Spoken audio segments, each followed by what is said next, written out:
ومن أحسن قولا ممن دعا إلى الله وعمل صالحا وقال إنني من المسلمين. السلام عليكم ورحمة الله وبركاته. إن الحمد لله نحمده ونستعينه ونستغفره ونعوذ بالله من شرور أنفسنا ومن سيئات أعمالنا من يهده الله فلا مضل له ومن يضلل فلا هادي له وأشهد أن لا إله إلا الله وحده لا شريك له وأشهد أن محمدا عبده ورسوله صلى الله تعالى عليه وعلى آله وصحبه وسلم تسليما كثيرا. أما بعد فأعوذ بالله من الشيطان الرجيم والذين يمسكون بالكتاب وأقاموا الصلاة إنا لا نضيع أجر المصلحين. আল্লাহ রাব্বুল আলামিনের যাবতীয় প্রশংসা যে মহান আল্লাহ আমাদেরকে হিদায়াত করেছেন এবং আমাদেরকে এছাড়া দিন দুনিয়ার অসংখ্য নিয়ামত দান করেছেন, বলুন আলহামদুলিল্লাহ। তবে সবচেয়ে বড় নিয়ামত হচ্ছে হেদায়েতের নিয়ামত। ঈমান ইসলামের রাস্তা আল্লাহ দেখিয়েছেন। হিদায়াত মানে রাস্তা দেখানো, ইহদিনাস সিরাতাল মুস্তাকিম। আল্লাহ সরল পথ দেখিয়েছেন, সেটা জন্মসূত্রে হোক আর সেটাকে সাবালক হওয়ার সাথে সাথে হেফাজত করার চেষ্টা করেছেন, তাহলে ওটা ফায়দা আসবে যে হেফাজত করেছেন। অথবা কেউ পরে হেদায়েত হয়েছেন, অনেকে শিরক বিদাতে ছিলেন তারপরে হেদায়েত পেয়েছেন, অনেকে জন্মসূত্রেই কোরআন সুন্নাহর অনুসারী পরিবারে জন্ম নিয়েছেন, আবার তারপরে সেটাকে সুরক্ষিত রেখেছেন। এটা হচ্ছে সবচেয়ে বড় নিয়ামত। তাওহীদ সুন্নাতের নিয়ামত সবচেয়ে বড় নিয়ামত, আর শিরক বিদআত সবচেয়ে বড় আযাব। দুনিয়ার মেলা বালা মুসিবত আছে, জান মাল, ইজ্জত আবরু, পরিবার, মেলা রকম বালা মুসিবত মানুষের আছে, শারীরিক মানসিক। কিন্তু সবচেয়ে বড় বালা মুসিবত হচ্ছে আযাব, হচ্ছে শিরকের আযাব। কারণ শিরকের অবস্থায়, কুফরের অবস্থায়, নেফাকের অবস্থায় যদি মারা যান, শেষ পরিণাম শুধু জাহান্নাম, চিরকাল জাহান্নাম। বিদাতের অবস্থায় যদি মারা যান, ইসলাম অনেক পালন করলো কিন্তু বিদাতি ইসলাম পালন করলো, হ্যাঁ, জাহান্নাম। এই ক্ষেত্রে চিরকাল বলবো না, কিছু কাল, দীর্ঘকাল আল্লাহ রহমতের আশা আছে, জি হ্যাঁ, কিন্তু জাহান্নামের রাস্তা বিদাত। পাপের অবস্থায় কেউ যদি মারা যায়, ফরজ অজিবের কোনো পরোয়া করে না, হারাম কাবিরা নাজায়েজ থেকে বাঁচে না, তাহলে দীর্ঘকাল, কিছু কাল জাহান্নাম। এই সমস্ত পথ থেকে যারা বেঁচে আছে তাদের অন্তর থেকে সবসময় আল্লাহ শুকরিয়া আদায় করা উচিত। হাজারে একটা লোক এরকম পাবেন না যারা শিরক থেকেও বেঁচে আছে, বেদাত থেকেও বেঁচে আছে, আর দুনিয়ার যেসব পাপ রয়েছে, ফরজ অজেব ত্যাগ করার বা হারাম নাজায়েজে লিপ্ত থাকার, এই সমস্ত থেকে বেঁচে আছে। এইরকম ব্যক্তি, পরিবার, সমাজ কয়টা পাবেন আপনি? তাদের একজন যদি আপনি হইতে পারেন, বলে আলহামদুলিল্লাহ। আকীদায় শিরক নেই, আমলে বেদাত নেই, ফরজ অজেবে ত্রুটি নেই, আর হারাম নাজায়েজ কাবিরাতে লিপ্ত না, সাগীরা হয়তো জানতে অজান্তে হচ্ছে কিন্তু তওবার নবায়ন বেশি বেশি হচ্ছে। ইন্নাল হাসানাতে ইউযহিবুনা সাইয়্যাত, মানুষের নেকি সমূহ গুনাহগুলিকে ধুয়ে মুছে সাফ করে দেয়। আল্লাহ যেন আমাদের নেক লোকদের মাঝে শামিল করেন, সালেহীন মুসলিমদের অন্তর্ভুক্ত করেন। আমাদের শনিবার আলোচনা, গুরুত্বপূর্ণ আলোচনা, তা হচ্ছে মানহাজের আলোচনা। আকীদার একটা দিক হচ্ছে মানহাজ, আপনার পথ, আদর্শ যেন কোরআন সুন্নাহ ভিত্তিক হয়। এই মর্মে গত সপ্তাহে আলোচনা ছিল যে যারা মানহাজ গোপনকারী, অর্থাৎ তাদের আদর্শ, কোন আদর্শের উপর তারা ইসলাম প্রতিষ্ঠা করতে চায়, কোন আদর্শের উপর তারা ইসলামের দাওয়ার কাজ করতে চায়, প্রচার প্রসার করতে চায়, কোন তরিকার উপর তারা আমল করতে চায় এবং সেই দিকে ডাকে। মানহাজ, নাহজুন মানে রাস্তা, আর মানহাজ মানে চলার রাস্তা, যেটার উপর চলে মানহাজ, ইসম জারফে সেরা। এটা আকীদারই একটা অংশ মূলত ব্যাপক অর্থে। যারা মানহাজ গোপনকারী, মানে তাদের আদর্শ প্রকাশ করে না ক্লিয়ার, তাদের থেকে ইলম নেওয়া, জ্ঞান অর্জন করা, দ্বীন শিক্ষা নেওয়া যাবে কিনা? অথবা যাদের মানহাজ অজ্ঞাত, অপরিচিত মানহাজের লোক, জানার নেই, দেখলেন খুব ভালো ভালো কথা বলছে মনে হচ্ছে, আর চেনেনও না, তার আকীদা মানহাজ সম্পর্কে জানেনও না, তার কাছ থেকে নেওয়া শুরু করলেন কিছু ভালো কথা শুনে। হ্যাঁ, অনেক লেকচার তার আছে ইন্টারনেটে, নেওয়া শুরু করলেন, অনেক লিখনি আছে, পড়া শুরু করলেন, অথচ জানেন না যে এই রাইটারের অবস্থা কি, লেখকের অবস্থা কি, অথবা এই বক্তার অবস্থা কি আকীদা মানহাজের ক্ষেত্রে। এদের থেকে ইলম নেওয়ার হুকুম গত সপ্তাহের বিষয়বস্তু ছিল। এর আগে একটা আলোচনা অল্প হইলেও হয়েছিল যে বিদাতি মানহাজের আলেম ওলামাদের কাছ থেকে সহি কথা নেওয়া যাবে কিনা। বিদাতি মানহাজের লোক জানা আছে যে এরা বিদাতি, কিন্তু তাদের ভালো কথাগুলি নেওয়া যাবে কিনা, শোনা যাবে কিনা, বা এগুলোকে অন্যের পর্যন্ত পৌঁছানো যাবে কিনা ভালো বলে, এই সম্পর্কে একটা আলোচনা হয়েছে। এগুলি হচ্ছে মানহাজের মধ্যে গুরুত্বপূর্ণ আলোচনা। আজকের আলোচনা হচ্ছে এর কাছাকাছি আর একটি আলোচনা যেটা অত্যন্ত গুরুত্বপূর্ণ, সেটা হচ্ছে যে আম্মাই ইউখাযুল ইলমু, ইলম কোন শ্রেণীর আলেমদের কাছ থেকে আপনি হাসিল করবেন, কার কাছ থেকে, কি ধরনের আলেমদের কাছ থেকে দ্বীনের জ্ঞান অর্জন করবেন। যাদের পরিচয় জানা নেই বা পরিচয় গোপন রাখে, নেবেন কিনা একটা হবে, আর যারা বিদাতি মানহাজে তাদের থেকে নেবেন কিনা ভালো কথা। আর এটা হচ্ছে কার কাছ থেকে নেবেন, কার কাছ থেকে ইলম শিখবেন আপনি। শুরু করি দু একটি আয়াত দিয়ে। সূরাতুল আরাফের আয়াত নম্বর 170 আল্লাহ রাব্বুল আলামিন ইরশাদ করেছেন, ওয়াল্লাযীনা ইউমাসসিকুনা বিল কিতাব, যারা আল কিতাবকে মজবুত করে ধারণ করে, শক্তভাবে আঁকড়ে ধরে। আল কিতাব, আল কিতাবের প্রথম হচ্ছে আল কোরআনুল কারীম, জি এটা স্পষ্ট। আর আল কিতাবের অন্তর্ভুক্ত শুধু যখন কোরআনে কারীমের কোন আয়াতে আল কিতাব উল্লিখিত হবে, তখন তাতে সুন্নাহ বা হাদিসও শামিল। হুয়াল্লাযী আনজালা আলাইকাল কিতাব, এখানে আল কিতাব মানে আল কোরআন, কোরআনের ওহী, ওহী মাতলু যার তেলাওয়াত হয়, আর গায়র মাতলু যে হাদিসের ওহী। মিনহু আয়াতুম মুহকামাতুন হুন্না উম্মুল কিতাব, কিছু আছে স্পষ্ট, কিছু আছে অস্পষ্ট।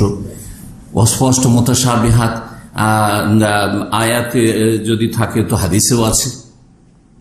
আল কিতাব মানে বিধান, আসমানি বিধান, এক কথায় আসমানি বিধান কোরআন কারীমকেও শামিল, আর রাসূলুল্লাহ সাল্লাল্লাহু আলাইহি ওয়াসাল্লামের হাদিস বা সুন্নাহকেও শামিল।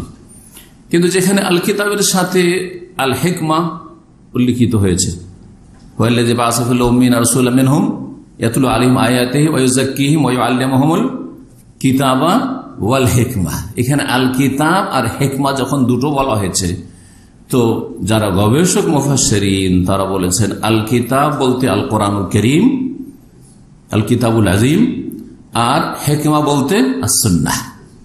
হিকমা মানে হচ্ছে সুন্নাহ, যাতে রয়েছে রাসূলুল্লাহ সাল্লাল্লাহু আলাইহি ওয়াসাল্লামের কথা, কাজে, অনুমোদনে তিনি যা ছেড়ে গেছেন, রেখে গেছেন, তা হচ্ছে হিকমা, প্রজ্ঞাপূর্ণ, হিকমতপূর্ণ।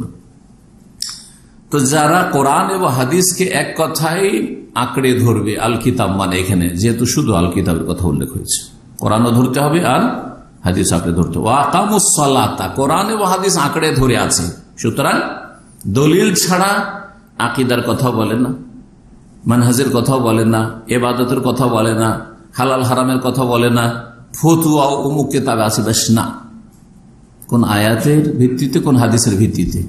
ইমাম আবু হানিফা রাহিমাহুল্লাহ এই মানহাজি শিখিয়ে গেছেন, লা ইয়াহিল্লু লিআহাদিন আন ইফতিয়া বিকালামিনা মা লাম ইয়ারিফ মিন আইনা কুলনা বা মিন আইনা আখাযনাহু। কোন মানুষের জন্য ফতোয়া দেওয়া হালাল নয়, বরং হারাম ফতোয়া দেওয়া, হারাম ফতোয়া দেওয়া। কতক্ষণ পর্যন্ত? মালাম ইয়ারিফ, যতক্ষণ পর্যন্ত না জানবে যে কোন আয়াত বা হাদিস দলিলের ভিত্তিতে আমি এই ফতোয়া দিয়েছি। তাহলে আপনাকে ফতোয়া দেওয়ার জন্য, মুফতি সাজার জন্য দলিল জানতে হবে। ফিকহ কিতাবের হাওয়ালা আর ফতোয়ার কিতাবের হাওয়ালা, অমুক ফতোয়ার কিতাব ফতোয়া আলমগীরিতে আছে, কাজী খানে আছে, বাজাজিয়াতে আছে, শামিয়াতে আছে, হ্যাঁ যথেষ্ট না, দলিল জানতে হবে। এই হচ্ছে মুফতির কাজ। আর ফতোয়ার যদি নকল করেন, যে অমুক আলেম ফতোয়া দিয়েছেন, নকল করলেন, সেটা আলাদা কথা। এটা অনেকটা নিরাপদ। যার ফতোয়াদের যোগ্যতা নাই, বড় বড় আলেমদের ফতোয়া নকল, শেখ বিন বাজ রাহমাহুল্লাহ এই বলেছেন, শেখ ইবনে উসাইমিন রাহমাহুল্লাহ এই বলেছেন, শেখ আলবানী এই বলেছেন, শেখ ইবনে তাইমিয়া রাহমাহুল্লাহ এই বলেছেন, এই বলেছেন, আবু হানিফা এই বলেছেন। কিন্তু সেটা ঠিক হইতে পারে, আবার ভুলও হইতে পারে, কারণ মানুষের কথা সেটা, রাসূলুল্লাহ সাল্লাল্লাহু আলাইহি ওয়াসাল্লামের কথা নয়। যদিও আশা করছি রাসূলুল্লাহ সাল্লাল্লাহু আলাইহি ওয়াসাল্লামের কথার কাছাকাছি হবে হয়তো, কিন্তু নাও হইতে পারে। যদি সবগুলি কথা আলেম ওলামাদের রাসূলুল্লাহ কথা হইতো, তাহলে ইখতিলাফই হইতো না, তাহলে কিছু ভুল অবশ্যই আছে। দলিল কাঁকড়ে ধরার পরে তার জীবনে যেন সততাও থাকে। আর মানব জীবনে সততার সবচেয়ে বড় প্রমাণ হচ্ছে সালাতের হেফাজতকারী হওয়া, নামাজের পাবন্দ হওয়া। যার নামাজে গাফিলতি আছে, আজান হয়ে গেল, একামত হয়ে গেল, আর নিয়মিত তার অভ্যাস হচ্ছে মসবুক হয়ে পরে গিয়ে মসজিদে হাজির হওয়া, অথবা ফজরে ঘুমকে প্রাধান্য দেওয়া, এটা কোনো আলেমের দিনের পরিচয় নয়। এটা কোনো দিনের কথা যে বলবে আর যার কাছ থেকে দিন শিখবেন তার চরিত্র নয়। কারণ সে নিজের তাজকিয়া নফস করছে না, আত্মার পরিশুদ্ধি করছে না, নিজের জীবনটাকে কলুষিত করে রাখছে। এরকম চলবে না, আদর্শ মানুষ তাকে হইতে হবে। এই বিষয়টি থেকে ইঙ্গিত করতে গিয়ে অনেক আমলের দরকার। তার মধ্যে প্রথম হচ্ছে সালাত কায়েম করা। তাই ওয়াকামুস সালাহ বলে আল্লাহ যথেষ্ট করেছেন, কারণ কোরআনে সব কথা বলা সম্ভব নাই, সংক্ষেপ। তারপরে এই গুণ যদি থাকে, কোরআন সুন্নাহর দলিল ভিত্তিক কথা বলে, আর তার তাজকিয়া নফস আছে, নেক মানুষ, সলেহ, সে নিজে সলেহ, তাহলে যেই ব্যক্তির আকীদা ঠিক আর সুন্নাতের অনুসারী মানহাজ ঠিক, আর তারপরে সে বিনফসহি নিজে হচ্ছে নেক, সৎ, সলেহ, এই ব্যক্তি মুসলিম হইতে পারবে, অন্যের সংস্কার করতে পারে, অন্যের সংশোধন করতে পারে। এর মধ্যে যোগ্যতা আছে যে নিজে যখন ভালো, অন্যকে ভালো করতে সক্ষম হতে পারে। কিন্তু নিজেই যদি ভালো না হয়, তাহলে অন্যকে কি ভালো করবে? আরবিতে একটি প্রবাদ আছে, ফাকিদুশ শাইই লা ইউতি, যার পকেট এমটি, খালি, সে আপনাকে দেবে কি? ফকির, মিসকিন, ভিক্ষুক এসে ভিক্ষা চাইছে এমন একটা লোকের কাছে, রূপ চেহারা দেখে মনে করছে যে অনেক টাকা পয়সা আছে, বেচারা পকেটেই কিছু নেই, তো দেবে কি? তো যে আলেমের আকীদার ঠিক নেই, মানহাজের ঠিক নেই, আল কিতাব ঠিক নেই, দলিলের ঠিক নেই, বা তার আত্মার পরিশুদ্ধি ঠিক নেই, সালাতের ঠিক নেই, সিয়ামের ঠিক নেই, সে নিজে দিনের জন্য একটা পয়সা খরচ করতে পারবে না, শুধু মানুষের কাছ থেকে টাকা লুট ধর্ম ব্যবসা করে। এত টাকা না হলে তার দাওয়াতি কাজ, বক্তব্য, ওয়াজ মাহফিল হয় না। সে কি দিবে অন্য লোকের? ইসলাম কি করবে? এই বৈশিষ্ট্যগুলি যদি থাকে তাহলে নিজে সলেহ, সুতরাং সে মুসলিহ হতে পারবে। ইন্না লা নুযিউ আজরাল মুসলিহিন, নিশ্চয়ই আমি বিনষ্ট করি না, আল্লাহ বলছেন, আজরাল মুসলিহিন, সংস্কারক যারা ইসলাহকারী, যারা সমাজের সংস্কারমূলক কাজ করে, সংশোধনমূলক কাজ করে, সমাজকে সৎ বানাবার কাজ করে, তাদের পরিশ্রমকে বা পরিশ্রমের প্রতিদানকে আমি বিনষ্ট করি না। যা মেহনত করবে তারা ফল পাবে নিজেরা, ইহকাল পরকালে। মুসলিহিনদের দ্বারাই যুগে যুগে কাজ হয়েছে, যুগে যুগে কাজ হয়েছে। আইম্মা আরেবা রাহমাহুল্লাহ তাআলা, ইমাম আবু হানিফা, শাফি, মালিক, আহমদ, তারা মুসলিহিন ছিলেন, সালেহিনের সাথে। শুধু নিজে নেক ছিলেন না, তার অন্যদেরকে নেক বানাবার জন্য যথাসাধ্য চেষ্টা করেছেন। মুহাদ্দিসিনে কেরাম, ইমাম বুখারী, ইমাম মুসলিম থেকে শুরু করে তারা সালেহিনের সাথে মুসলিহিন ছিলেন।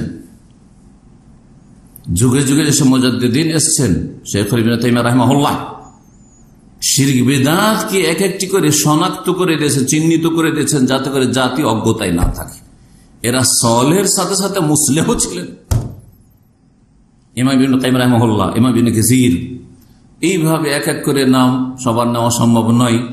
আইম্মা কেরাম, আর এই 200 বছরের মধ্যে আরব জগতে শেখুল ইসলাম মুহাম্মদ আব্দুল ওয়াহাব রাহমাতুল্লাহ আলাইহি আরব দেশের এমন এক মুজাদ্দিদ, এমন এক সংস্কারক, যার তাজদীদ এবং সংস্কারের বরকতে আজকে সারা বিশ্বে ওলামারা উপকৃত হয়েছে।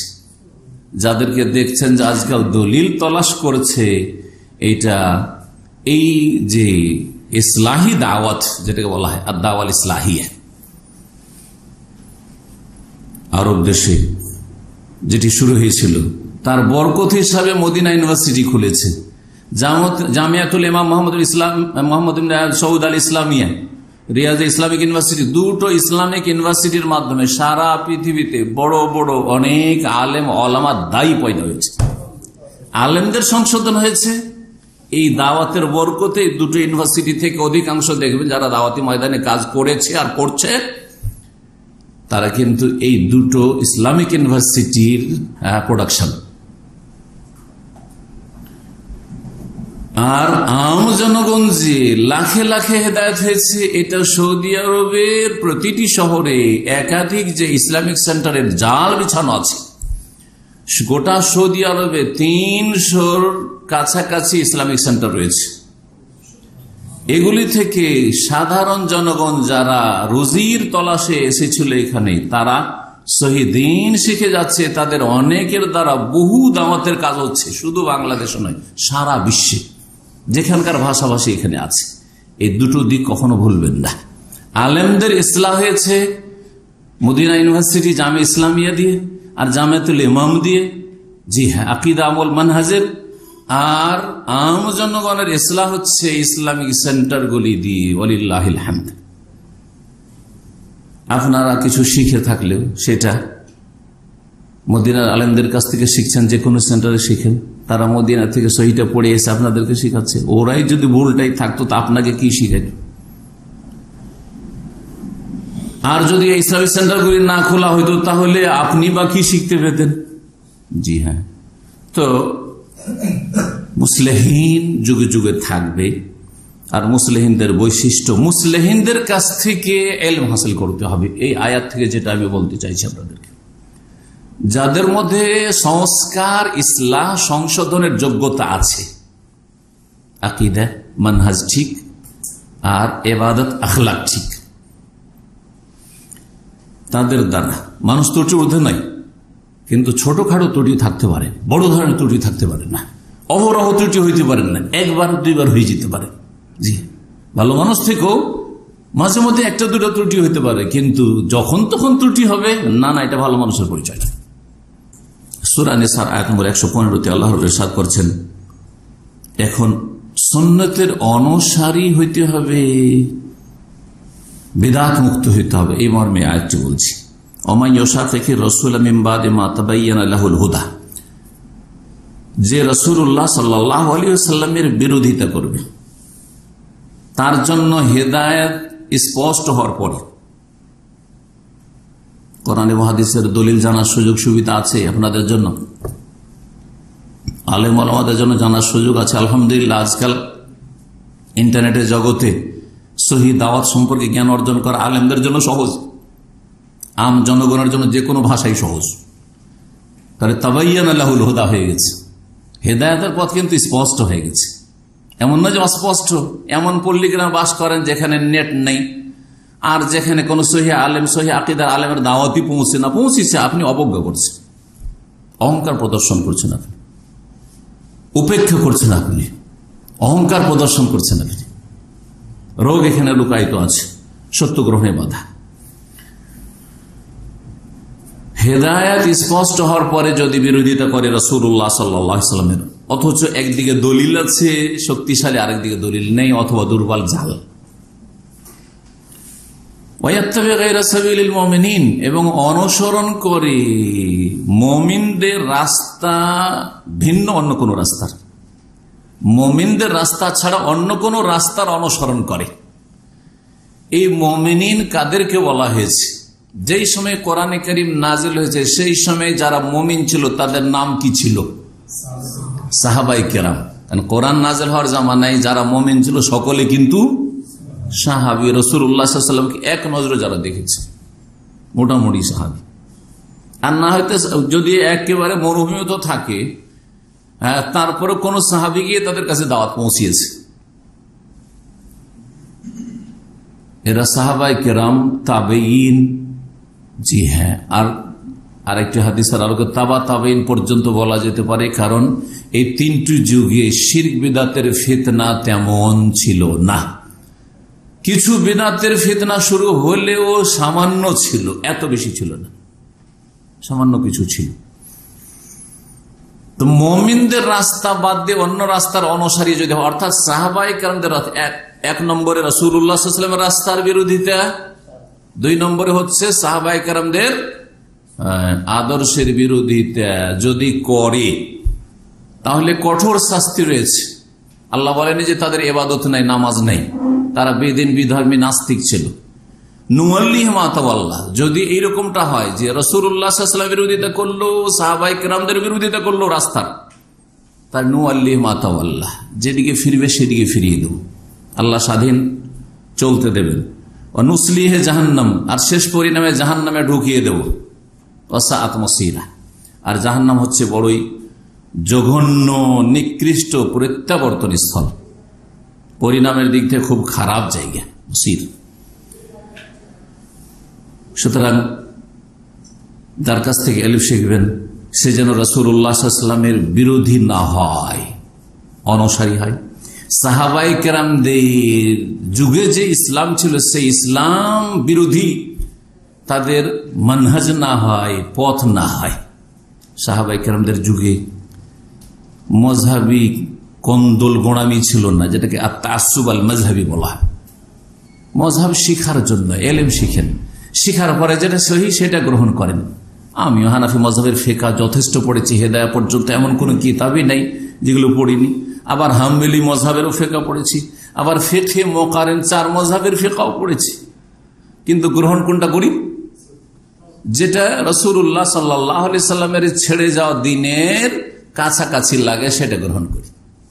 এটা একজন আলেমের চরিত্র হবে, সেই আলেম থেকে আপনি নেবেন। রয়েছে সুফিবাদের গন্ধ, পীর মুরিদের গন্ধ, অথবা রয়েছে রাজনৈতিক গন্ধ, এই জঘন্য রাজনীতির গন্ধ, যে ইসলামের পুরো বড় ইবাদতই হচ্ছে ক্ষমতা অর্জন করা। না না, তাদের কাছ থেকে এলেম নেবেন না। মানহাজের দুটো ভুল, সবচেয়ে বড় ভুল ভারত উপমহাদেশে বিশেষ করে, আর আরব দেশগুলিতে মিশর থেকে আসা ফিতনা গ্রাস করেছে অনেক আরবদেরকে। জি, সেটা এই দুটো বললাম। জি, যাদের মধ্যে সুফিয়ানা চরিত্র রয়েছে, গুরুবাদ রয়েছে, পীরতন্ত্র রয়েছে, কিছুটা থাকলেও মানহাজের ক্ষেত্রে গুমরাহ তারা। আর যারা বলছে যে এবাদতে কুবরা, বড় এবাদত হচ্ছে আল হুকুমতুল ইলাহিয়া, ইলাহি হুকুমত কায়েম করা, তাদের মানহাজ হচ্ছে গুমরাহকারী মানহাজ। এই দুই মানহাজের আলেম থেকে কখনো এলম হাসিল করবেন না। না হইলে দুধের মধ্যে 2-4 ফোঁটা বিষ দিয়ে দিবে আর আপনার ইমানকে মেরে দেবে, আপনি বুঝতে পারবেন না। সবই তো দুধ, 1-2 ফোঁটা বিষ আছে, আপনি বুঝতে পারবেন যে এতে বিষ দেওয়া আছে? না, দুধই লাগছে। আল্লাহ যেন বুঝার তৌফিক দান করেন। সূরা বাকারা আয়াত 137, সেটাও বলে দিই মানহাজের ক্ষেত্রে অত্যন্ত জরুরি বিষয়। আল্লাহ বলছেন ফাইন আমানু বিমিসলি মা আমানতুম বিহি, তারা যদি ঈমান নিয়ে আসে সেই রকমই যেই রকম তোমরা ঈমান নিয়ে এসেছো। যখন কোরআন নাযিল হচ্ছে তোমরা ঈমান নিয়ে এসেছো, কারাকে সম্বোধন করা হচ্ছে? সাহাবীদেরকে। কারণ সাহাবীরাই তখন ঈমান নিয়ে এসেছেন, আমরা ছিলাম না। তাবেঈনরাও ছিলেন না, তাবা তাবেঈন ছিলেন, আবু হানিফা, শাফি, মালিক, আহমদও ছিলেন না। তোমরা যেমন ঈমান নিয়ে এসছো সেই রকম যদি তারা ঈমান নিয়ে আসে, মানে পরের লোকেরা ঈমান নিয়ে আসে, অন্যরা ঈমান নিয়ে আসে, এ সাহাবায়ে কেরামরা শোনো,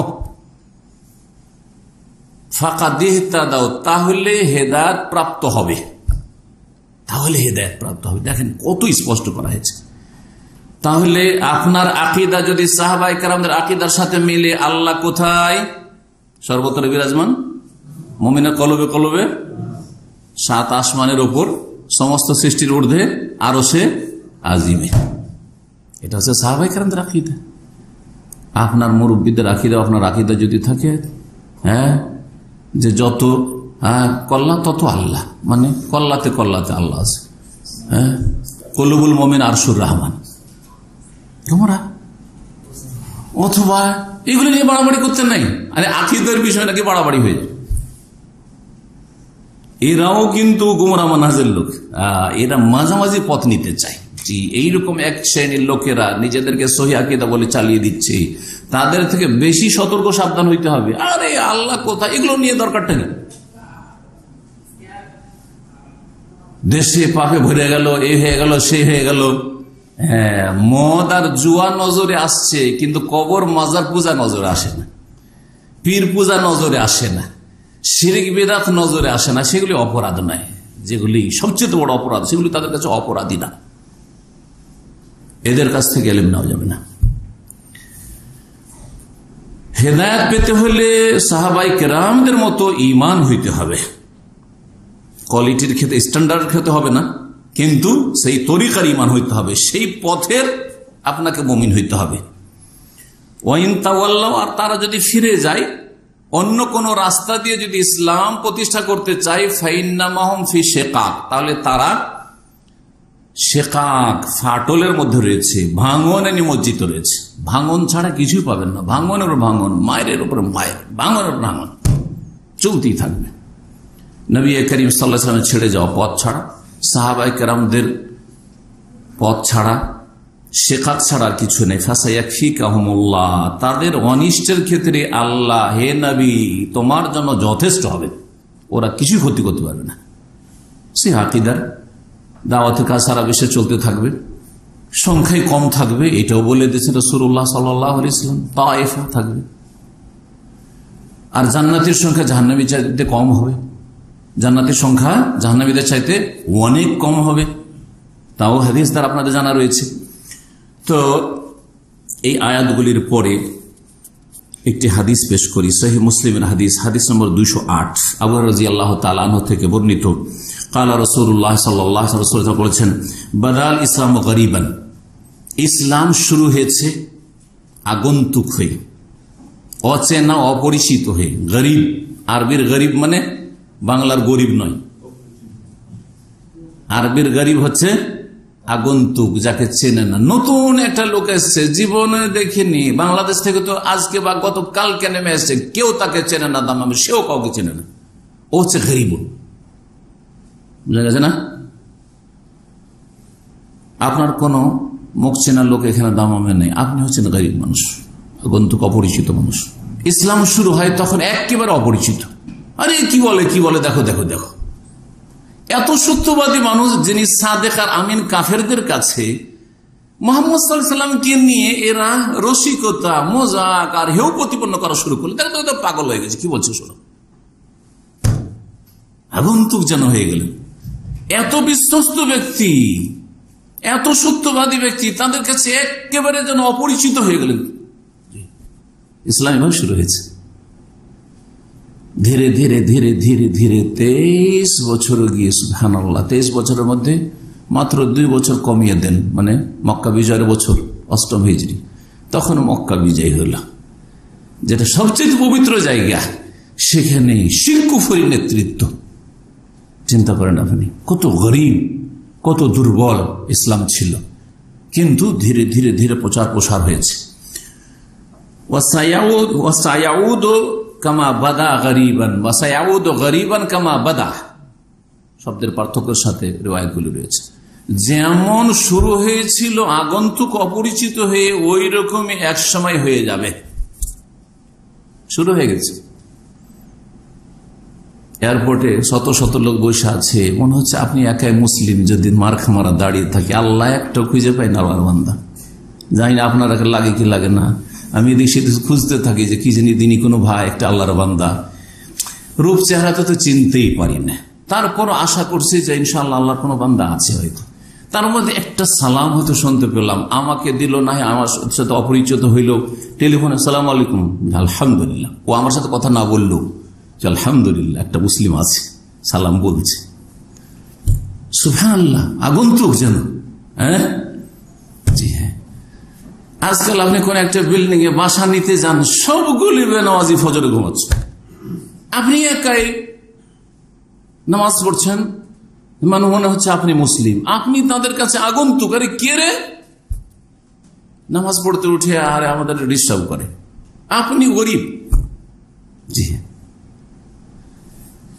সুবহানাল্লাহ, এই অবস্থা হয়ে যাবে আর হয়ে গিয়েছিল। দাড়ি রাখলে কত রকমের কথা শুনতে হয়, টাকনার উপর কাপড় পরলে কত রকম কথা শুনতে হয়, আকীদা সুন্নতের কথা বললে তো ওয়াহাবি আর লাহাবি আর লামাযহাবি কত রকমের উপাধি পেতে হয় বিদাতীদের কাছে। গরীব, হক কথা বললে আর তাদের সাথে তাল মিলিয়ে চলেন, অসুবিধা নেই। ফাতুবা লিল গরাবা, কিন্তু সুসংবাদ রয়েছে, সৌভাগ্য, তুবা সৌভাগ্য কার জন্য? গোরাবা, আগন্তুক অপরিচিতদের জন্য, তাদের জন্য সৌভাগ্য রয়েছে জান্নাতের, তাদের জন্য রাসূলুল্লাহ সাল্লাল্লাহু আলাইহি ওয়াসাল্লামের শাফাআত রয়েছে, তাদের জন্য হাউজে কাউসারের পানি রয়েছে, তাদের জন্য লাহুমুল বুশরা ফিল হায়াতিদ দুনিয়া ফিল আখিরাহ, ইহকাল পরকালে সুসংবাদ রয়েছে। আল্লাহ কোরআনে বলেছেন, এর হচ্ছে আউলিয়াউল্লাহ। তো বলছিলাম যে যারা সত্যিকার আকীদায়, মানহাজে, ইবাদতে, আখলাকে সত্যিকার মুসলিম হবে, তাদের একটি বৈশিষ্ট্য হচ্ছে গরীব, যেন আগন্তুক, অপরিচিত। হ্যাঁ, অপরিচিত কে? যে একা, একজন দুজন শুধু, আর বাকি সব ওরা একে অপরকে সবাই চিনছে, একে অপরকে সবাই চিনছে। জি হ্যাঁ, এইরকম হবে। আজকে বা সেই যে কোনো যুগে দেখবেন সহি আকীদার দাওয়াতটি, আর বিশেষ করে বিদাতের দেশ ভারত বাংলাদেশে গেলে তো বুঝতেই পারেন, আপনাকে গরিব মনে হবে। আপনি মনে করেন আলহামদুলিল্লাহ, আমাকে নবী সাল্লাল্লাহু আলাইহি ওয়াসাল্লাম বলেছেন 1400 বছর আগে, তুবা লিল গোরাবা, তোমার মতো গোরাবাদের জন্য সৌভাগ্য রয়েছে, সুসংবাদ রয়েছে, কল্যাণ রয়েছে। এই গোরাবা কারা? সহিহ মুসলিমের হাদিস, এটি হচ্ছে সহিহ। তিরমিজিতে একটি হাদিস রয়েছে, অন্যান্য হাদিসের কিতাবে রয়েছে, হাদিসটি যায়িফ, কিন্তু গোরাবার এই বৈশিষ্ট্যগুলি ঠিক আছে। হাদিস সনদের দিক থেকে যায়িফ, দুর্বল, কিন্তু বৈশিষ্ট্যগুলো আপন জায়গায় ঠিক আছে। কারণ গোরাবা, আপনি আগন্তুক, আপনাকে মানুষ আর নিজের মনে করছে না, কারণ আপনার আকীদা মানহাজ ভিন্ন তাদের থেকে। হ্যাঁ, আপনার চলাফেরা ভিন্ন, আপনি এমন ইসলামের কথা বলছেন যে ইসলাম সম্পর্কে তাদের ধারণা কায়েম হয়েছে ভ্রান্ত, যে ইসলাম মেনে চললে এক পা বাড়ানো যাবে না। বলছে না বাংলাদেশের হাজার হাজার মানুষ, আরে ইসলাম এত মেনে চললে এক পা বাড়ানো যাবে না, বলছে কি না? কারণ ওদের সংখ্যা বেশি, হ্যাঁ, গুমরাহদের। আর আপনি যে কোরআন সুন্নাহর পাবন, আপনি জীবনের প্রতিটি ক্ষেত্রে হওয়ার চেষ্টা করছেন, এইরকম ইসলাম চলবে না আপনার এখানে। এরা কারা? আল্লাযীনা ইউসলিহুনা মা আফসাদান নাস, মানুষরা যে আমার উম্মতের আকীদা, মানহাজ, আমল বিগড়ে দিয়েছে, তৌহিদের জায়গায় শিরিক করা শুরু করেছে, সুন্নতের জায়গায় বিদআত করা শুরু করেছে, ভুল ইসলাম পালন করছে, ভুল ইসলামের অপব্যাখ্যা করে ভুল ইসলাম মানুষকে বোঝাচ্ছে, সহি ইসলাম থেকে অন্যদিকে ফিরিয়ে দিচ্ছে, মানুষের মগজে বিভ্রান্তি, গুমরাহি ঢুকিয়ে দিচ্ছে ইসলামের নামে। এগুলি হচ্ছে ফাসাদা, ফাসেদ জিনিস, বিগাড় পয়দা হয়ে গেছে। এগুলির যারা ইসলাহ করবে তারাই হচ্ছে গোরাবা, এগুলি যারা সংশোধন করবে তারাই হচ্ছে গোরাবা। সুতরাং আপনার সমাজে গিয়ে যখন আপনি মাজার সম্পর্কে বলবেন যে এগুলি হচ্ছে শিরকি কাজ, মিলাদ সম্পর্কে বলবেন যে এগুলি হচ্ছে বেদাত, জন্মবার্ষিকী সম্পর্কে অথবা বিবাহ দিবস সম্পর্কে বলে যে বিদাত, এগুলি হ্যাঁ, খাতনার দাওয়াত বিদাত, আর বিবাহে হাজার হাজার বিদাতে ভরা মুসলিমদের আমাদের সে বিবাহ শাদীগুলি, এগুলি কথা যখন বলবেন তখন আপনাকে বলবে যে কোথা থেকে আসলো রে, কোথা থেকে আসলো রে, এটা আবার কে রে, ওই যে গরিব হয়ে গেলেন না ওদের কাছে। অথচ আপনি ইসলাহ করতে চাইছেন, তাদের নবীর জামানার বিয়ে শাদী করতে বলছেন, হ্যাঁ, নবী করিম সাল্লাল্লাহু আলাইহি জামানার তাদেরকে ইসলাম পালন করতে বলছেন। নবী সাল্লাল্লাহু আলাইহি জামানায় কি ছিল? মাজার ছিল, কবর 3 ভাগে বিভক্ত, রওজা শরীফ, মাজার শরীফ আর কবর। আপনার বাপের কবরটা কবর, আর পীরের যদি হয় তাহলে ওটার নাম হলো মাজার শরীফ। কেন বাপ বেশি মর্যাদা পাবে না? বাপের কবরটাকে কবর শরীফ বলতে, বা ওইটা কি মাজার শরীফ বলতেন? বাপের কবর বেশি জিয়ারত করতে হবে না পীরের কবর বেশি জিয়ারত করতে হবে? বাপের মায়ের কবর বেশি জিয়ারত করতে হবে। তো মাজার তো বলা হয় জিয়ারতের স্থান মানে মাজার, তাহলে যেটার বেশি জিয়ারত আপনার জন্য জরুরি সেটার নাম মাজার রাখবেন। কথা বলছেন না? বলছেন না?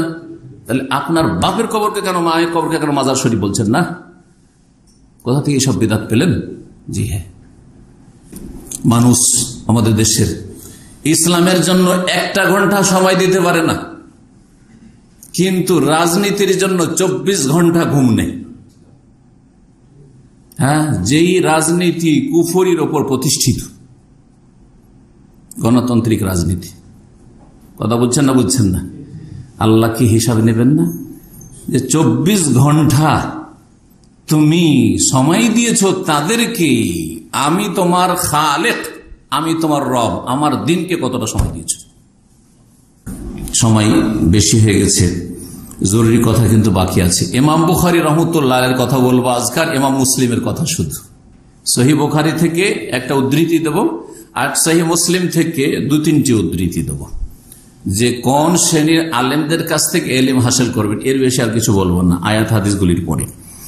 ইমাম বুখারী রহমতুল্লাহ আলাইহি কিতাবুল ইলমে বলছেন, ইলমের অধ্যায় শুরুতে রয়েছে ওহী, আর তারপরে ঈমান, আর তারপরে ইলম। তো বলছেন যে বাবুল ইলমে ক্বাবলাল কওলি ওয়াল আমাল, এই অধ্যায় হচ্ছে যে ইলম অর্জন করতে হবে, জ্ঞান হাসিল করতে হবে কথা বলার আগে আর আমল করার আগে। একটা কথা বলার আগে কি করতে হবে? ইলম হাসিল করতে হবে। আমি যে আপনাদের সঙ্গে কথা বলছি, আগে ইলম থাকতে হবে, যেই বিষয়ে বলছি ওই বিষয়ে ভালো ইলম থেকে বলতে হবে। আপনিও যখন কোন একটা কথা হালাল হারাম জায়েজ নাজায়েজ বলবেন, এটা ঠিক এটা ঠিক নয়, সুন্নাত বেদাত, আপনাকে আগে জানতে হবে, তারপরে কথা বলতে, মুখ খুলতে হবে। আমল করলে সালাত আদায় করবেন, আগে সালাত শিখতে হবে না সালাত নামাজ পড়তে হবে? আগে শিখতে হবে।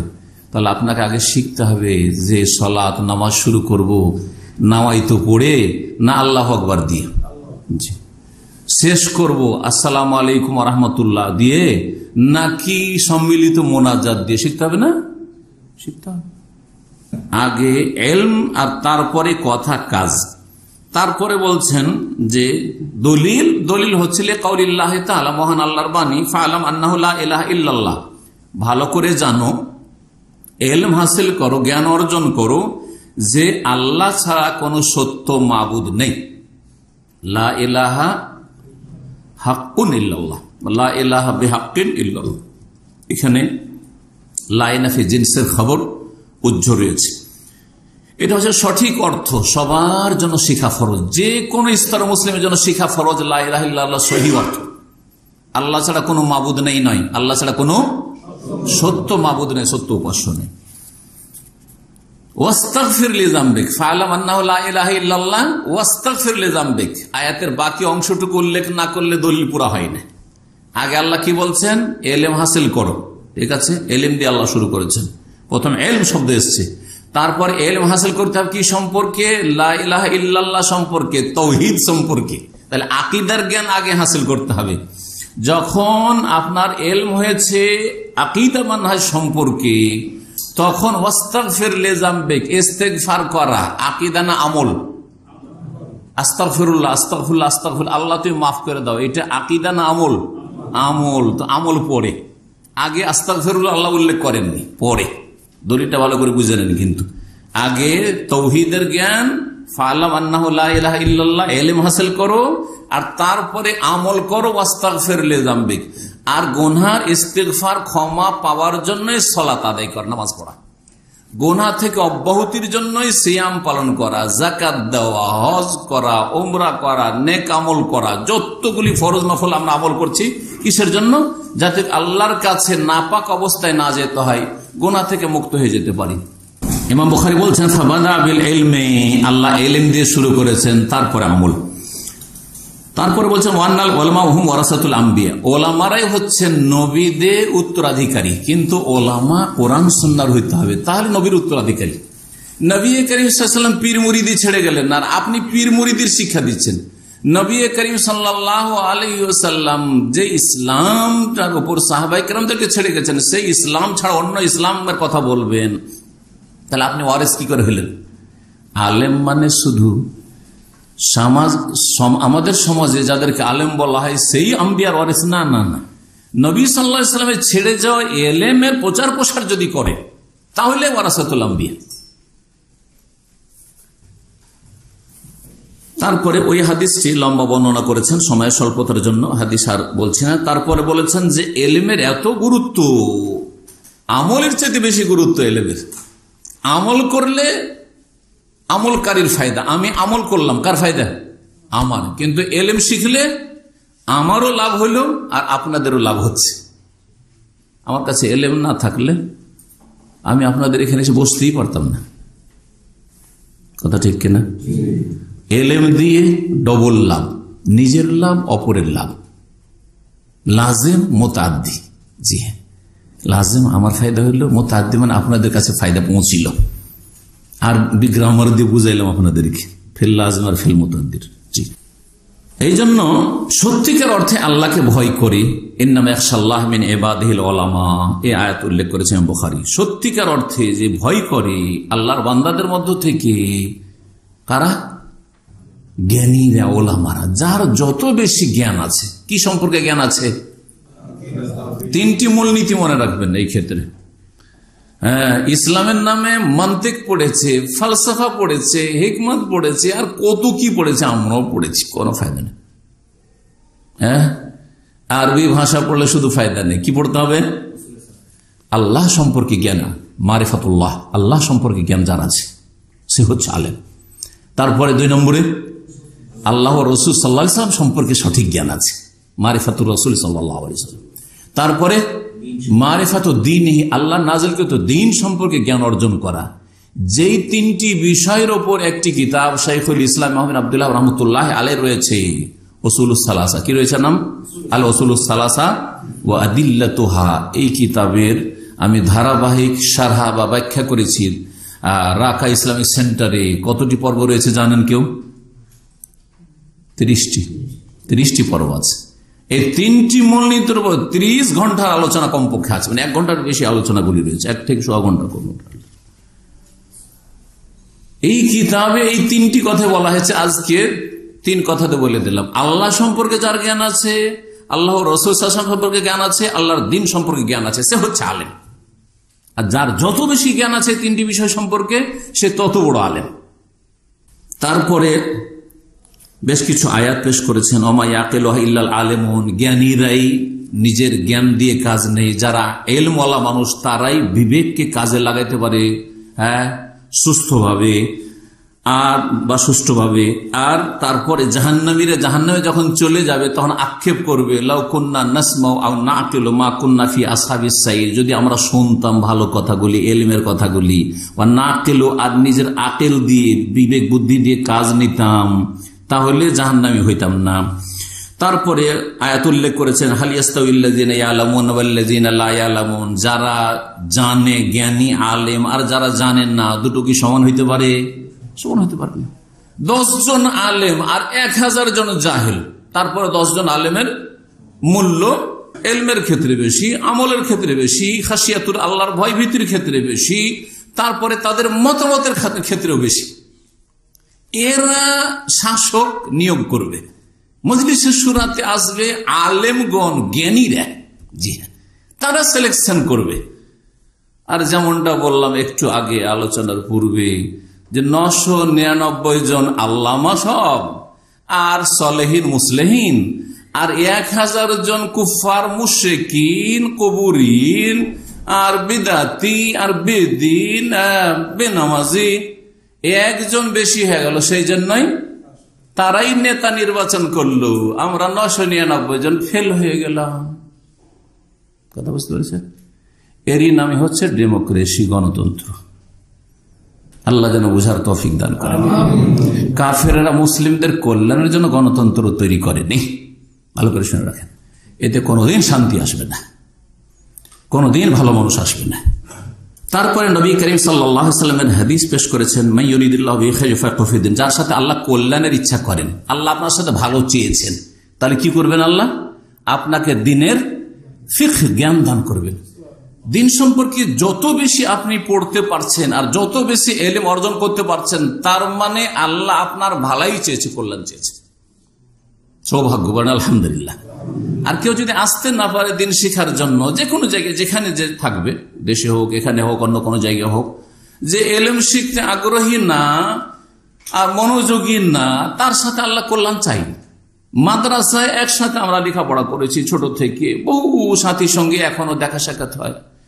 কেউ ভালো আলেম হয়ে গেছে, কেউ এখনো মক্তবে কায়দা বাগদাদি পড়াচ্ছে, কেউ ব্যবসা বাণিজ্য করছে, হ্যাঁ, এমনকি কেউ বেনামাজি হয়ে গেছে। সুবহানাল্লাহ, মাদ্রাসা পড়তে একসময় ওরা, আল্লাহ ওদের সাথে কল্যাণ চায়নি। আলহামদুলিল্লাহ, যার সাথে আল্লাহ কল্যাণ চেয়েছে তাকে কিছু ইলমে দ্বীন, কোরআন সুন্নাহর জ্ঞান দিয়েছে। তো আপনি একজন হওয়ার চেষ্টা করবেন, আল্লাহ যেন তৌফিক দান করেন। তারপরে ইমাম বুখারী রাহমাতুল্লাহর কথা শুরু হচ্ছে আয়াত হাদিসগুলির পরে, বলছেন ওয়াইন্নামাল ইলমু বিত্তাআল্লুম, আর নিশ্চয়ই জ্ঞান অর্জন হয়, ইলম হাসিল হয় শিক্ষা অর্জন করলে। বাড়িতে বসে থাকবেন আর কিছু অনলাইনে কিছু বই পুস্তক ডাউনলোড করলেন, অথবা কিছু বই কিনে নিজে নিজে বাড়িতে বসে বসে, অফিসে বসে বসে কিছু বই পড়ছেন ইসলামিক, আর কিছু বক্তব্য শুনছেন অনলাইনে শুধু, আর বলছেন যে আমি এখন ফতোয়া দেওয়ার যোগ্য হয়ে গেছি। না, মোটেই না। ইলম হাসিল হবে তাআল্লুমের মাধ্যমে। তাআল্লুম মানে আলেমের কাছে বসে জ্ঞান অর্জন করা, এটা হচ্ছে তাআল্লুম। মুতাআল্লিম কাকে বলে? ছাত্রকে। আর মুআল্লিম কাকে বলে? শিক্ষককে। মুআল্লিমের সামনে ইলম হাসিল করলে যেটা বুঝতে পারলেন না, শেখ বুঝতে পারলাম না, বলার সুযোগ আছে কিনা? কিন্তু অনলাইনে যদি শুনেন বুঝতে পারলাম না, কি বুঝে বসে থাকলেন, হবে না? জি, এরকম মেলা কেসা আছে। জি, উর্দুতে একটা কেসা আপনাদেরকে আমি শুনিয়েছি হইতে আগে, যারা পুরাতন মানুষ। হ্যাঁ, এটা উর্দু কিতাব তো আমাদের দেশে মাদ্রাসায় পড়া হয়। তো মক্তবের মৌলভী সাহেব বেশি এলেম তো নাই, সামান্য উর্দু জানে, তো একটা হাদিসের তর্জমা পড়েছে, जब इमामत करे, जब नामाजियों की इमामत करे तो আছে কথাটি হালকি পড়ে। কি আছে? হালকি পড়ে। যখন নামাজের ইমামতি করবেন তখন কি করবেন? হালকা নামাজ আদায় করবেন, কারণ আপনার পিছনে দুর্বল রোগী থাকতে পারে, প্রয়োজন কারো থাকতে পারে, হালকা করে, লম্বা করিয়েন না। ও পড়েছে হালকিটাকে হিলকে পড়ে নিয়েছে। পড়েছে কি, जब নামাজিও কি ইমামত করে তো হিলকে পড়ে, আর তারপরে ইমামতির চান্স পেয়েছে, ও তো হিলা শুরু করেছে। আউযু বিল্লাহি মিনাশ শাইতানির রাজিম, বিসমিল্লাহির রহমানির রহিম, এরকম ঝুঁকছে। মুসল্লিরা তো অবাক। হ্যাঁ, আরে বাবা, আমাদের ইমাম পাগল হয়ে গেল নাকি? না জিন ধরিনোর জিন সওয়ার হয়ে গেল। কথা বুঝতে পেরেছে? জি হ্যাঁ, এরকম মেলা কিসসা আছে। এই জন্য উসুলে হাদিস, মুস্তালাহুল হাদিসের কিতাবে ইমাম সৈয়দ রহমতুল্লাহ আলাইহি উল্লেখ করেছেন, ইমাম ইবনে সালাহ উল্লেখ করেছেন, হাফিজ হাজার রহমতুল্লাহ আলাইহি উল্লেখ করেছেন। এই কথাগুলি এই মুস্তালাহুল হাদিসের কিতাবাদিতে রয়েছে, আমরা হাদিস ফ্যাকাল্টিতে পড়েছি। তাতে একটা উক্তি আছে, মান কানা শাইখুহু কিতাবুহু, মান কানা শাইখুহু কিতাবুহু কাল্লা সওয়াবুহু ওয়া কাসরা খাতউহু বা খাতাউহু। যার শেখ হবে কিতাব অথবা অনলাইনের কিছু লেকচার সামান্য, ওর এলেমের দৌড় হচ্ছে কতটুকু? কোন একটা কিতাব ধরে নেছে, পড়েছে, ওইখান থেকে ওইটাই হচ্ছে তার ওস্তাদ। অনলাইনে কিছু পড়েছে অথবা কিছু শুনেছে, সেটাই তার ওস্তাদ। মানকানা শেখ হু কিতাব, কারো শেখ যদি কোনো ব্যক্তি আলেম না হয়ে কিতাব হয়, তাহলে কাল্লা সওয়াবহু, তার সঠিক কথা খুব ভুল হবে, খুব কম হবে। সঠিক কথা খুব কি হবে? কম হবে। তার সঠিক কথা খুব কম হবে। বলতে গিয়ে ভুল করবে, ফতোয়া দিতে গিয়ে ভুল করবে, কাউকে একটা কথা বলতে গিয়ে ভুল করবে, আলোচনা করতে গিয়ে ভুল করবে। কারণ সে কিতাব থেকে শিখেছে, কিতাবের লেখক কি উদ্দেশ্যে বলেছে, ও কি উদ্দেশ্য বুঝে বসেছে। ওয়া কাল্লা সওয়াবহু, সঠিকটা কম হবে। ওয়া কাসুরা খাতাউহু, আর তার ভুল ভ্রান্তি খুব বেশি হবে। ভুল ভ্রান্তি কি হবে? বেশ। পক্ষান্তরে ওস্তাদের সামনে বসে যদি লেখাপড়া করে তো এর বিপরীত হবে, ভুল কম হবে আর সহিটাই বেশি হবে। এই জন্য ইমাম বুখারী বলছেন এলেম শিখতে হবে তাআল্লুমের মাধ্যমে। ইমাম বুখারী কোথাকার লোক চিন্তা করেন, উজবেকিস্তান কোত্থেকে, বোখারা সামারকান্দ থেকে সফর করে বাগদাদ, ওখানে আলেমদের কাছ থেকে ইলম হাসিল করলেন। তারপরে শাম দেশে গিয়ে দমিশকে, ফিলিস্তিনে বাইতুল মুকাদ্দাসে, আর তারপরে হেজাজ, মক্কায়, মদিনায়, এমনকি ইয়েমান, কত দূর ইয়েমান চিন্তা করেন। কোথায়? বোখারা সামারকান্দ একবার সুদূর উত্তরে, সেখান থেকে দক্ষিণাঞ্চল একেবারে সে সানা, ইয়েমানের রাজধানী, ওখানে সে আব্দুর রাজ্জাক সানাআনী রাহমাতুল্লাহ ইমাম, তার কাছ থেকে ইলম হাসিল করেছেন। তারপরে ইমাম বুখারী হয়েছেন। এমনি তো হয়েছে। তো ওস্তাদের কাছ থেকে কি করতে হবে? ইলম শিখতে হবে, ক্লাসে আসতে হবে। আমি অনলাইনে ওখানে লাইভ শুনে নিচ্ছি, আর লাইভ শুনলে কি শুনলেন আপনি? কি বলতে কি শুনে বললেন আপনি? কোনখানে একটা কথা অস্পষ্ট ছিল, অথবা কি হয়েছে, হয়তো বলতে গিয়ে ভুল হয়েছে, ওইটা গিয়ে আপনি ঠিক মনে করে নিলেন, হতে পারে না। তারপরে ইমাম বুখারী রাহমাতুল্লাহ আলাইহি যে বিষয়টি উল্লেখ করেছে ইন্নামাল ইলমু বিত-তাআল্লুম, এই কথাটি একটি রিওয়ায়াতে রয়েছে। ইমাম দারাকুতনী রাহমাতুল্লাহ আলাইহি তার আফরাদ নামক কিতাবে উল্লেখ করেছেন আবু হুরায়রা থেকে আর আবু দারদা থেকে, ইন্নামাল ইলমু বিত-তাআল্লুম, ইলম হাসিল হয় কিসের মাধ্যমে? শিক্ষা অর্জন, ওস্তাদের কাছে বসে শিক্ষা অর্জনের মাধ্যমে। আর মানুষ সহিষ্ণু হয়, ধৈর্যশীল কেমন করে হইতে পারে? অনেকে কিন্তু অধৈর্য।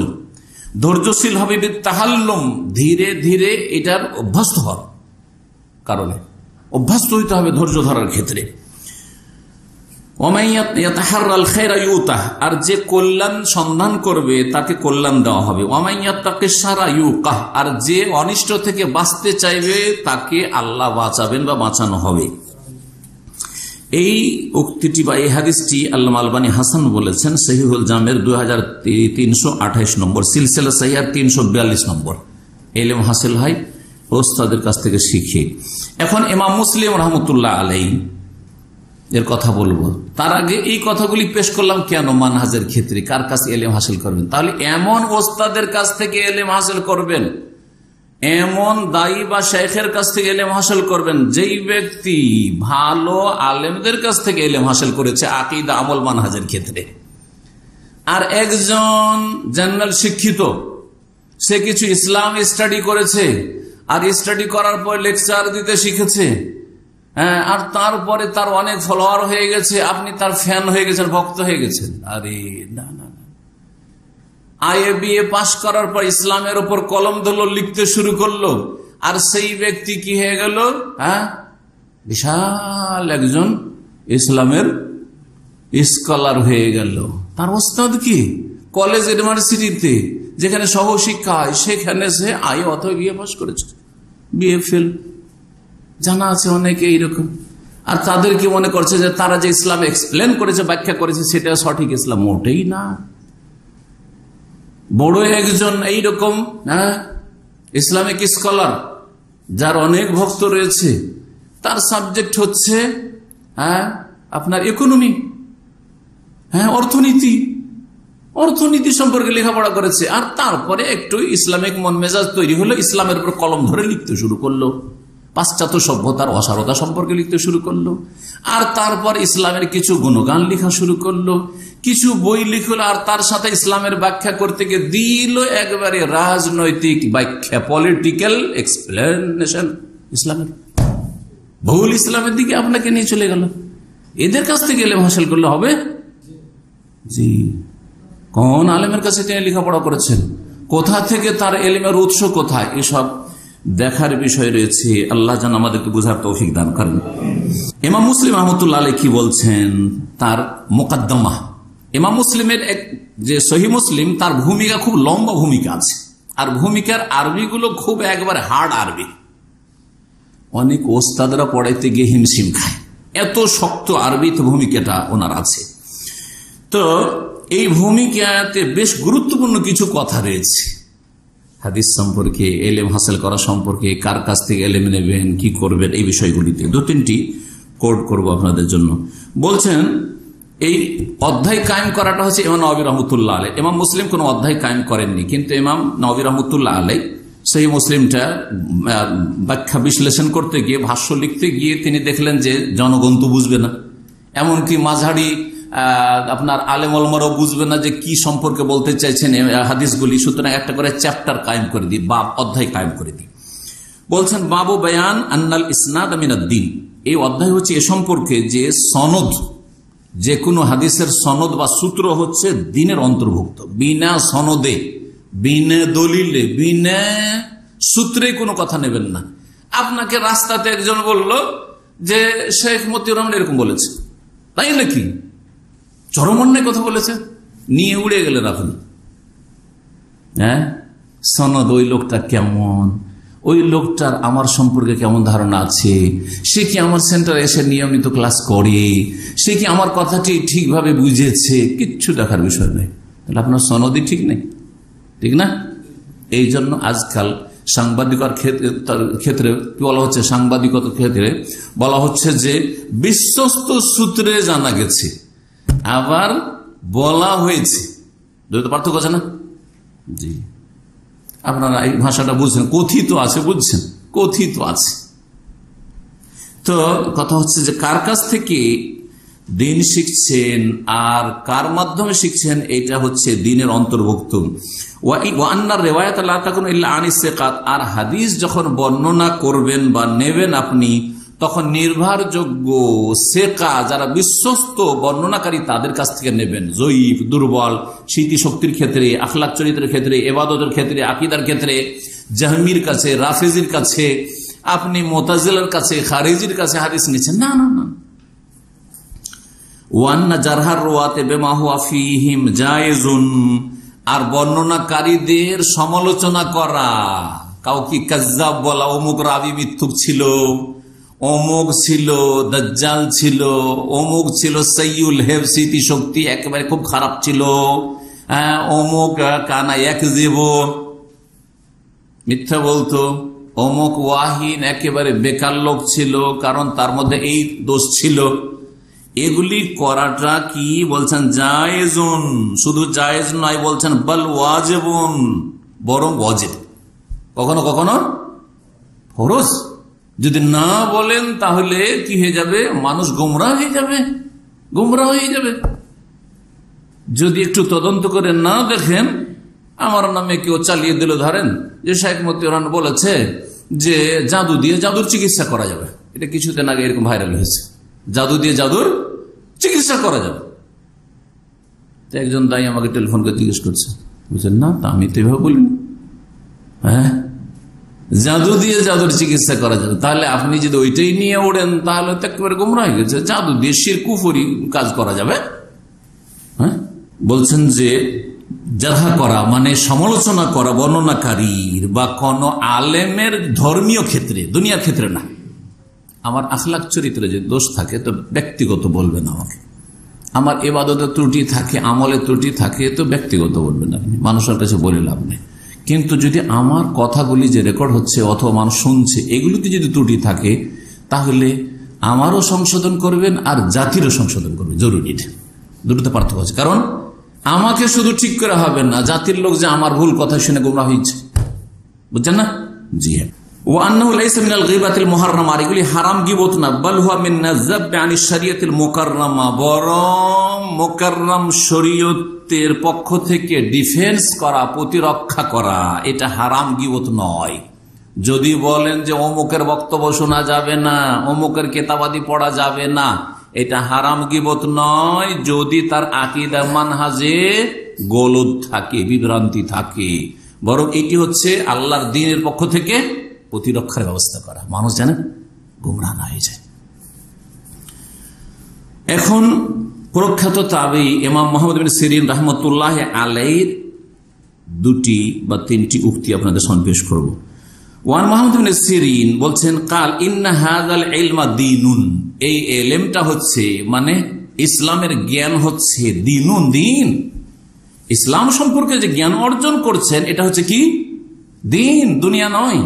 ফানজুরু আম্মান তাখুযুনা দীনাকুম, সুতরাং একটু গভীরভাবে চিন্তা করে দেখো যে কার কাছ থেকে তোমরা দিন নিচ্ছ, শিখছো। তার আকীদা কি, তার মানহাজ কি, তার আখলাক কি, তার আমল কি, তার শিক্ষাগত যোগ্যতা কি। আমার মতোই একটা গুতরা দেখলেন, রুমাল সুন্দর, আর আমার চাইতে বড় বড় দাড়ি দেখলেন, আর আমার চাইতে ভালো বাংলা জানে, ভাষাও খুব সুন্দর, আর তার ফতুয়া, আর আপনি মদিনার বড় বড় ভারে আলেম অথবা সৌদি আরব বড় বড় আলেম আলমা রয়েছে, তাদের ফতুয়াকে ভুল বলে দেখেন, হ্যাঁ উনিও তো একজন আলেম বলছে, বরবাদ হয়ে যাবেন আপনি। বোঝা গেছে কিনা? এই ইলম হচ্ছে দিন, দিনের ব্যাপার এটা। সুতরাং কার কাছ থেকে দিন শিখছো একটু চিন্তা করে দেখিও, চিন্তা করতে বলছে। তাহলে সবার কাছ থেকে দিনের ইলম নেওয়া যাবে, দুনিয়ার ইলম নেওয়া যাবে। কম্পিউটার শিখবে, ড্রাইভিং স্কুলে ড্রাইভিং শিখতে গেছে, ফাসেক শিখাচ্ছে, মোকা সিগারেটের গন্ধ, আর ভাষা খুব খারাপ, একটু ভুল করলে গাল দিচ্ছে। আমাদের এক ভাই একজন আলেম ড্রাইভিং শিখতে গেছে, ওই খোবারের সেন্টার, অনেক আগের কথা বলছে, দিয়েছে এক চড়, ভুল করছে তখন দিয়েছে এক চড়, একবারে চরিত্র খারাপ। ওর কাছ থেকে ড্রাইভিং শিখতে যাচ্ছেন দুনিয়া, কিন্তু দিন শিখতে যাবেন চরিত্রহীনের কাছে। হ্যাঁ, আর যদি আকীদারহীন হয় তাহলে তো আরো মারাত্মক ব্যাপার। মুকদ্দমা সহিহ মুসলিম প্রথম খণ্ড 33 পৃষ্ঠায় রয়েছে। ইবনে সিরিন রাহমাতুল্লাহ থেকে দ্বিতীয় রিওয়ায়াত বলছে, লাম ইয়াকুনু ইয়াসআলুনা আনিল ইসনাদ, সাহাবায়ে কেরামদের যুগে সনদ জিজ্ঞাসা করা হইতো না। প্রথম দিকে কার কাছ থেকে শুনলেন কথা বলা হইতো না। আবু হুরায়রা যদি বলেন কালা রাসূলুল্লাহ সাল্লাল্লাহু আলাইহি সাল্লাম, আবু বকর ওমর শুনছেন, মেনে নিতেন। জি হ্যাঁ, আব্দুল্লাহ ইবনে উমর, জাবের, কেউ বর্ণনা করছেন, কোন একজন সাহাবী, যে কোন সাহাবী বর্ণনা করছেন, সাহাবীরা বলতেন, এই তুমি কার কাছে শুনেছো? তুমি রাসূলুল্লাহ সঙ্গে ডাইরেক্ট শুনেছো না ইনডাইরেক্ট? মাঝখানে আর কোন সাহাবী আছে নাকি? লাম ইয়াকুনু ইয়াসআলুনা আনিল ইসনাদ, সনদ সম্পর্কে সাহাবারা পরস্পরকে জিজ্ঞাসা বাদ করতেন না। ফালামা ওয়াকাতিল ফিতনা, তো কিন্তু যখন ফিতনা শুরু হয়ে গেল, এই ফিতনা বলতে সিফফিনের যুদ্ধকে বোঝানো হয়েছে। ফিতনা বাইনাল মুসলিমিন, মুসলিমদের মাঝে আপোষের লড়াইকে কি বলা হয়? ফিতনা বলা হয়। ফিতনার অনেকগুলি ব্যাখ্যা, অনেকগুলি ক্ষেত্র, প্রয়োগের ক্ষেত্রে একটি গুরুত্বপূর্ণ ক্ষেত্র হচ্ছে মুসলিমে যদি মারামারি হয়, এটা হচ্ছে ফিতনা, বড় ফিতনা, বড় ফিতনা এটি। জি হ্যাঁ, ওর চেয়ে বড় ফিতনা শিরক। জি, যখন ফিতনা শুরু হলো, মানে এইদিকে মুআবিয়া রাদিয়াল্লাহু তাআলার দল, এইদিকে আলী রাদিয়াল্লাহু দল, সিফিনের যুদ্ধটা হয়ে গেল, সাবাইদের ষড়যন্ত্রে এরকম হয়ে গেল, আর ওখান থেকে এক দল বেরিয়ে গেল, সেটা আর এক গোমরাহ দল, খারেজি, ফতোয়া দিল, বড় মুফতি সেজে গেল, আলী কাফের, মুআবিয়া কাফের, আমর ইবনে বাস কাফের, সব কাফের। হ্যাঁ, মানুষের বিচার কেন মানলো? সুতরাং কাফের। এই আন্দোলন শুরু করলো, তাদের নাম হচ্ছে খারেজি। আলী রাদিয়াল্লাহু তাআলা দলেই ছিল তারা। যখন বেরিয়ে গেল, বেরিয়ে যাওয়াকে খারাজা ইখরুজু বলা হয়, যে বেরিয়ে যায় সে খারিজ। সুতরাং এদেরকে কি বলা হয়? ফাসুম্মু আল খাওয়ারিজ, এদেরকে কি বলা হলো? খারেজি। এই যে খারেজিদের ফিতনা এক হইল, আর এক ফিতনা হইল কারবালার যে দুর্ঘটনা ঘটলো, হুসাইন রাদিয়াল্লাহু তাআলা আনহু শাহাদাতের, ওখান থেকে যেই দল বস্তার বস্তা বোঝাই করা চিঠি পাঠিয়েছিল হুসাইন রাদিয়াল্লাহু তাআলা রাত থেকে, যে আপনি আসেন, আপনি নবীর নাতি, নবীর ওয়ারিস, আপনাকে খলিফা মানবো, একে তাড়াবো, এর পতন ঘটাবো। যখন গেলেন ওইদিকে ইবনে জিয়াদ এমন করে চমকিয়েছে যে যদি কেউ হুসাইনের সাদৃশ একটা তাদের সন্তানকেও বাঁচিয়ে রাখবো না, সবকে জবাই করবো। জান পরিবার এসব বাঁচানোর জন্য কোথায় গেল, গাদ্দারি করলো ডেকে, হ্যাঁ, সব ঘরে ঘরে লুকিয়ে গেল। হোসেন রাদিয়াল্লাহু অসহায় শহীদ হয়ে গেলেন। বোঝা গেছে? এখন এরা যেহেতু গাদ্দারি করলো, ডাকার পরে সহযোগিতা করলো না, অসহায় ছেড়ে দিল, এখন এই ইজ্জত ঢাকতে হবে, এই অপরাধ ঢাকতে হবে, তখন কান্নাকাটি শুরু করলো, শোক মাতম শুরু করলো। এই যে শোক মাতম চলে আসছে, এরা হচ্ছে রাওয়াফের শিয়া। কথা বুঝতে পারছেন? জি হ্যাঁ। এই ফিতনাগুলি যখন শুরু হলো, এখন সবার কাছ থেকে হাদিস নেওয়া যাবে না, কারণ সবাই নিজেরটাকে সঠিক ধর্ম বলার জন্য দলিল বানাচ্ছে, দলিলের ফ্যাক্টরি তৈরি করেছে। আমাদের মতটা ঠিক, এখন হাদিস জাল করা শুরু হইল। হ্যাঁ, মতের সমর্থন কখন হবে, মতটা শক্তিশালী কখন হবে, যখন একটা দলিল পেশ করতে পারবে যে রাসূলুল্লাহ এইরকম বলেছেন। কথা ঠিক কিনা? এই শুরু হয়ে গেল। তখন বলছেন যে এতদিন তো সনদের কথা জিজ্ঞেস করা হইতো না সাহাবায়ে মাঝে, যখন এই ফিতনা শুরু হলো, ফালামা ওয়াকাতিল ফিতনাতু কালু, সাহাবীরা বললেন, তখন সাহাবীদের যুগ, জি 36-37 হিজরি সাহাবীদের যুগ। হোসেন রাদিয়াল্লাহু তাআলার জামানাটি 60-এর আশেপাশে, 60-65 এই সময়গুলিতে হিজরি। সাহাবায়ে কেরামদের শেষ সাহাবী 110 হিজরিতে ইন্তেকাল করেছেন মক্কাতুল মুকাররমায়। তাহলে অনেক সাহাবায়ে কেরাম বেঁচে আছেন, তাবেঈনদের যুগ, সাহাবায়ে কেরামদের যুগ। তখন আর বিনা সনদে নেওয়া চলবে না। সাম্মুলানা রিজালাকুম, সাহাবীরা বলতেন, তাবেঈনরা বলতেন, তোমাদের রেজাল বর্ণনাকারীদের নাম বলো, কার কাছ থেকে নিয়েছো? তুমি তো আবার কোনো খারেজির কাছ থেকে নাওনি, কোনো তো আবার কোন রাফেজির কাছ থেকে হাদিস নাওনি, শিয়ার কাছ থেকে। সাম্মুলানা রিজালাকুম ফায়ুনজারু ইলা আহলি সুন্নাতে, তারপরে যারা আহলে সুন্নত তাদের দিকে লক্ষ্য করা হইতো, ফায়ুখাযু হাদিসুহুম, আর আহলে সুন্নতের হাদিস নেওয়া হইতো। ওয়ায়ুনজারু ইলা আহলিল বিদআহ, আর বেদাতীদের দিকে লক্ষ্য করা হইতো যে কে কে বেদাতি, ফালায়ুখাযু হাদিসুহুম, তাদের হাদিসগুলি নেওয়া হইতো না। তাহলে সেই যুগে বেদাতীদের কাছ থেকে হাদিস না হইতো না, সেই যুগের বেদাতের চাইতে মারাত্মক বেদাত আজকে হচ্ছে বর্তমান যুগের বেদাত, সুফিজমের বেদাত, আর তারপরে মাজার ব্যবসার বেদাত, আর তারপরে মিলাদ ব্যবসার বেদাত, আর তারপরে আপনার এই রাজনৈতিক ইসলামিক ব্যাখ্যার বেদাত। জি হ্যাঁ, এই সমস্ত বেদাতের যুগে কতটা সতর্ক হইতে হবে, এবং বেদাতীদেরকে কি করতে হবে? ফালা ইউখাযু হাদিসুহুম, ওদের কথা নেওয়া চলবে না, ওদের বক্তব্য নেওয়া চলবে না, ওদের লিখনি পড়া যাবে না। ভালো করে শুনেন, কার কাছ থেকে এলিম শিখবেন?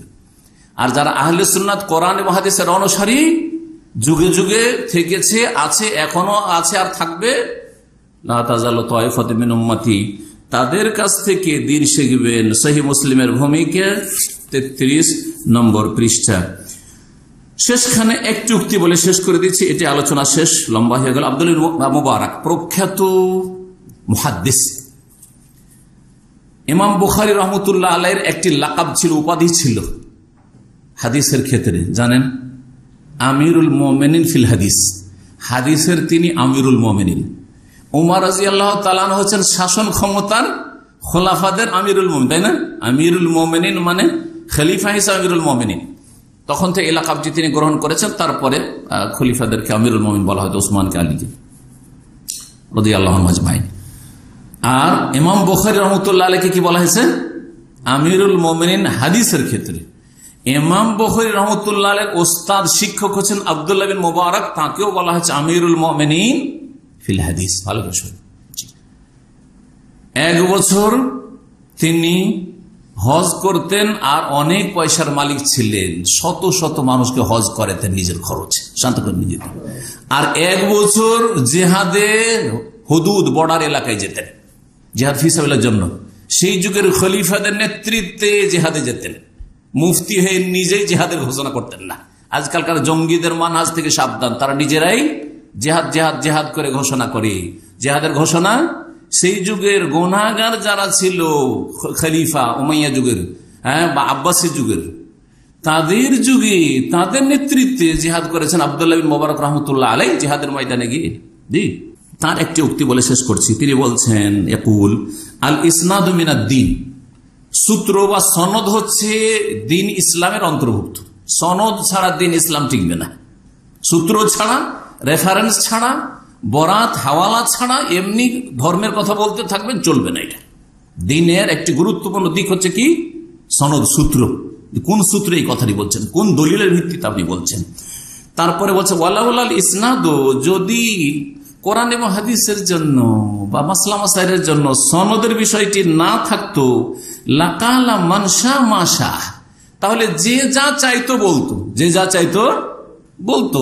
আল্লাহ রসুলের নামে বলে দিল কালা রসুল্লাহ সাল্লাম, সামেত রসুল্লাহ সাল্লাম, হ্যাঁ রাইত রসুল্লাহ, আমি দেখেছি, আমি শুনেছি, আল্লাহ নবী বলেছেন ইত্যাদি, অমুক সাহাবী করেছেন। সনদ বলো, তোমার কার কাছ থেকে তুমি শুনেছো, তোমার ওস্তাদ কার কাছ থেকে শুনেছে, তারা কেমন, তদন্ত করতে হবে।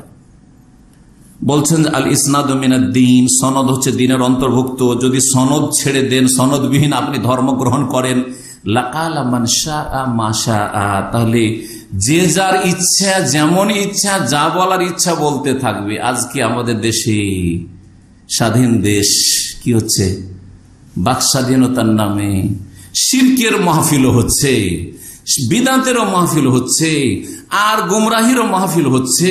ইসলামের নামে কত গুমরাহকারীরা রয়েছে, আর হক পথীদের বলার স্বাধীনতা আছে, সেটাকেও চেপে রাখার চেষ্টা করা হচ্ছে। কথা ঠিক কিনা?